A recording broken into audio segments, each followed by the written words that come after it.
팀장님, 예스 or 노 인터뷰 가능하신가요? 네, 지금요? 예스? 가장 사랑하시는 분은 아내분이 맞나요? 예스? 회식 자리 좋아하시나요? 많이 예스. 요즘에도 플로깅 뛰시나요? 많이 예스지. 진짜로요? 그럼요. ESG. 기업들의 많은 얘기들이 글, 사진, 영상 등으로 다양하게 전달됩니다. 그 중에 만화도 있죠. 만화로 풀면 부담을 많이 덜게 됩니다. 대한민국 유수의 기업들과 20년가량 프로젝트 협업을 해온 만화가가 있습니다. ESG 협업을 하다 보니 ESG 경영을 성공적으로 이끄는 기업에겐 뭔가 특별한 게 있다는 걸 발견하게 됐다는데 오늘 모시고 말씀을 한번 들어보겠습니다. 오 팀장의 싱라이프 오지랖 시작하겠습니다. 오 팀장의 지식라이프 오지랖 5번째 시간. 오늘은 기업의 변화관리 전문가분을 한번 모셨는데요. 이분 직업이 만화가입니다. 이분께 한번 우리나라 기업들의 ESG 경영 생생한 얘기를 한번 들어보도록 하겠습니다. 작가님 안녕하세요. 안녕하십니까. 애니넷 대표 변화관리 만화가 은정수입니다. 근데 변화관리 만화가 사실 좀 생소하거든요. 변화관리 컨설턴트는 들어봤는데 변화관리 만화가 어떤 직업인가요? 저는 그 대학 재학 중에 스포츠 신문 공모전을 통해 등단을 했고요. 2002년부터 전사적 자원관리 및 프로세스 이노베이션 만화를 전문적으로 그리기 시작했습니다.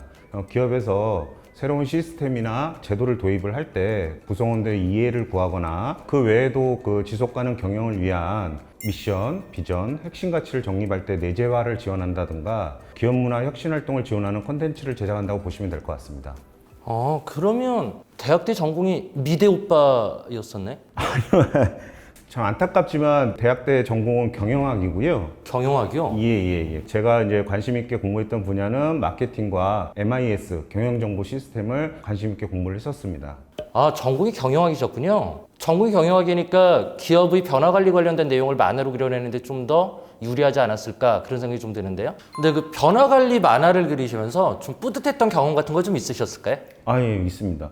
제가 기업 고객들을 상대로 하다 보니까 아무래도 이제 담당자분들이 계시잖아요. 제 만화 덕분에 승진하셨다고 말씀하시는 분들이 꽤 되십니다. 왜냐하면 과장에서 뭐 부장으로 승진하시는 데 있어서 큰 도움이 되었다고 나중에 말씀하시는 분들이 굉장히 많으시고요.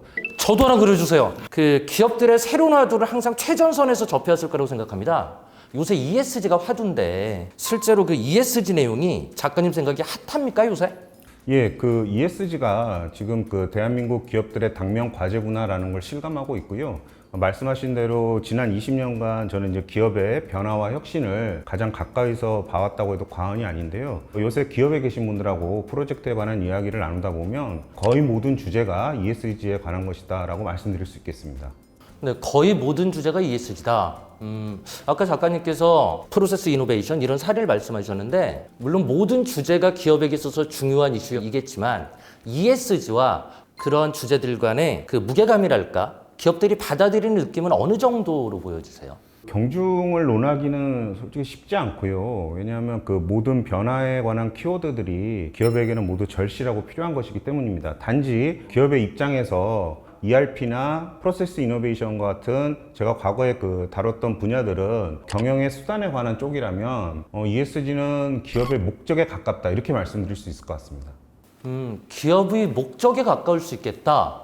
무언가 좀 더 깊은 얘기가 있을 것 같은데요. 그렇게 보시게 된 이유가 있을까요?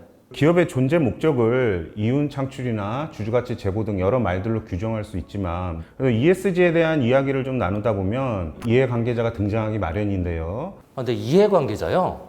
이해관계자를 염두에 두어야 하는데 이런 규제나 평판 관리에 밀리다 보니까 이해관계자가 주변에 놓여 있었던 거죠. ESG에 관한 논의가 좀 활발해지면서부터는 이해관계자의 행복이 중심에 놓이기 시작했다는 거죠. 과거에 이윤 창출이나 주주가치 제고에서는 담아내지 못했던 부분들입니다. 이해관계자를 염두에 둬야 된다. 이해관계자의 행복을 중심에 둬야 된다. 이런 말씀이 좀 인상적인데 그 직접 프로젝트를 같이 하다 보면 이 기업은 정말 ESG 경영을 잘하고 있구나 이런 기업도 있었을 것이고 근데 또 그런 기업들 만나다 보면 그렇게 잘하고 있는 비결이랄까? 동력이랄까? 이런 것들 좀 발견할 수 있었을까요? 그 경영체계 구축은 시스템이나 제도와 같이 틀을 바꾸는 것이 우선이다 이렇게 말할 수도 있겠지만 저 같은 경우에는 사람이 하는 일은 사람이 먼저 바뀌어야 한다. 이것이 제 오랜 그 경험의 교훈이거든요. 그래서 무엇보다 임직원의 내재화를 위해서 얼마나 많은 시간과 비용, 정성을 쏟고 있는지를 보면 그 기업이 ESG 경영에서 성공할 수 있을지 없을지에 대한 판단이 가능하다고 봅니다. 예컨대 ESG 경영의 정의라던가 배경, 도입 효과, 구성원들에 대한 역할과 당부 등을 홍보하고 교육하는 데 있어서 고객에게 드리는 정성만큼이나 임직원의 내재화를 위해서 지극정성을 들이는 것을 보면 해당 기업이 ESG 경영에서 성공할 수 있을 것이라는 것을 충분히 예측할 수 있습니다. 그러면서 SK이노베이션도 한정성하죠. 네, 그럴 수 있겠는데 그렇다면 반대 경우는 어떻습니까? 반대 경우도 좀 공통점이나 뭐 이런 게 있지 않을까요? CEO 말씀을 통해서 관련 정보를 하다라는 것만으로 우리는 할 만큼 다 했다, 할 건 다 했다 이렇게 말씀하시는 기업들이 굉장히 많은데요.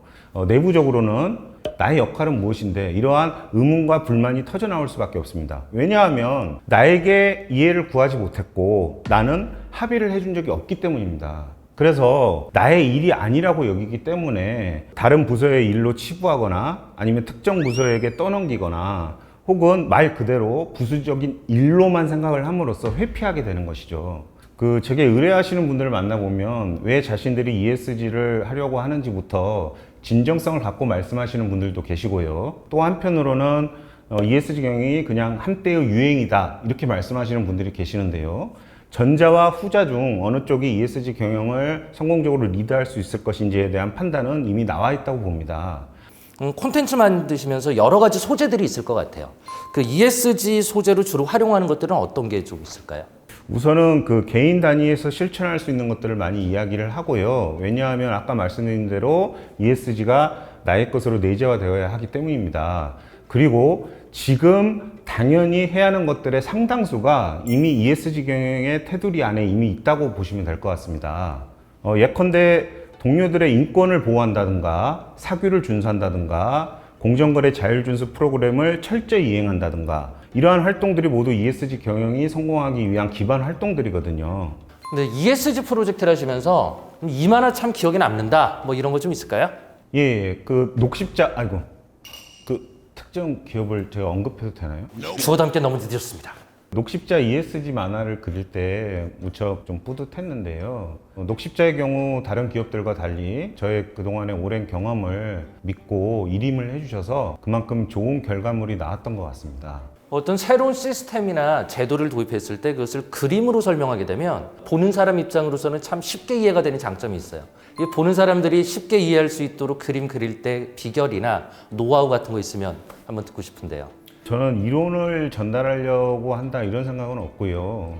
제가 만화를 그리는 데 있어서 사전 작업 중에 가장 비중을 두는 것이 실제 고객사 구성원들의 호칭이라던가 말투 그리고 업무 환경들을 사전에 조사하는 것에 비중을 많이 두고 있습니다. 특히 외부에 있는 사람이 그려서 그린 것을 사온다는 느낌보다는 마치 내부에 계신 직원이 직접 우리 얘기를 그린 것 같다라는 느낌을 주기 위해서 그렇게 해야만 거부감 없이 그런 만화들을 받아들일 수가 있는 거거든요. 그들의 문화 속에 들어가서 그들의 언어, 그들의 시각으로 표현을 하라. 이거는 단순히 만화뿐만이 아니라 우리가 흔히 얘기하는 커뮤니케이션에 있어서 굉장히 중요한 원칙이라는 생각이 드네요. 뿌듯했어. 역시. 얼마 전에 서베이를 한번 봤는데 MZ세대가 가장 회사 생활에서 중요하게 생각하는 가치 1위가 뭔지 아십니까? 소통으로 나왔더라고요. 그게 MZ세대에 대한 서베이였지만 MZ세대에 국한된 얘기는 아닐 것 같다는 생각이 좀 듭니다.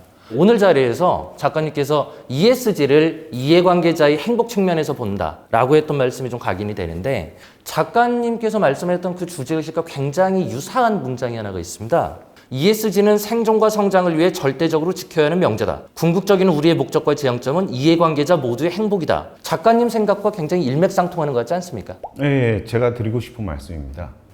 혹시 어느 기업의 얘기인지 아시겠습니까? 글쎄요. 제가 아는 기업들 중에서는 그렇게 멋진 말을 한 회사가 없는 걸로 아는데 혹시 SK이노베이션 구독, 좋아요, 알람 설정!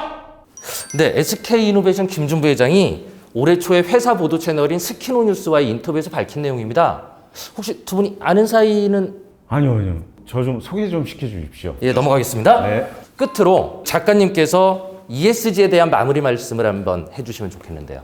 지금 진행 중인 이 프로그램 오지랖의 경우 고객들과의 소통을 위한 UCC지 않습니까? 그렇죠. 예, 그 실제 기획부터 송출까지 제작 과정에 SK 이노베이션에 재직 중이신 분들이 참여하고 계신데요. SK 이노베이션이 나아가야 할 사명을 효과적으로 공유하기 위해서 구성원들이 머리를 맞대고 소통하는 과정에서 일종의 내재화 과정을 거친다고 생각을 합니다. 또 하나는 ESG를 과거 활동들과의 단절로 여기시는 기업들이 굉장히 많으신데요. 기존의 활동들과 선을 긋는 게 아니라 기존에 잘한 부분들 그리고 ESG와 맥을 같이 하는 부분들은 끄집어내서 의미를 부여하고 계승하는 것이 좋다고 생각을 합니다. 그래야만 ESG 경영은 어느 날 갑자기 하늘에서 뚝 떨어지는 것이 아니라 우리가 기존에 쭉 해왔던 활동들의 확대와 연장으로 봄으로써 구성원들이 그 지난 시기 했던 활동들에 대한 보람과 긍지를 계속해서 가질 수 있다고 봅니다. 네, 좋은 말씀 감사합니다. 특히 소통이 어떻게 사람을 변화시킬 수 있는가, 그리고 어떤 주제의식의 내재화, 이 사례로서 오지랖을 들어주신 거 탁월했습니다. 오 팀장의 지식 라이프! 네, 오늘은 일선에서 기업들과 소통하며 기업들이 변화관리 이슈를 콘텐츠로 생산해내는 변화관리 만화가 은정수 작가를 모시고 ESG 경영에 대해서 한번 얘기 들어봤습니다. 네, 작가님 오늘 출연 감사합니다. 감사합니다. 네, 오 팀장의 지식 라이프 오지랖! 오늘 방송 여기까지입니다. 여러분, 안녕!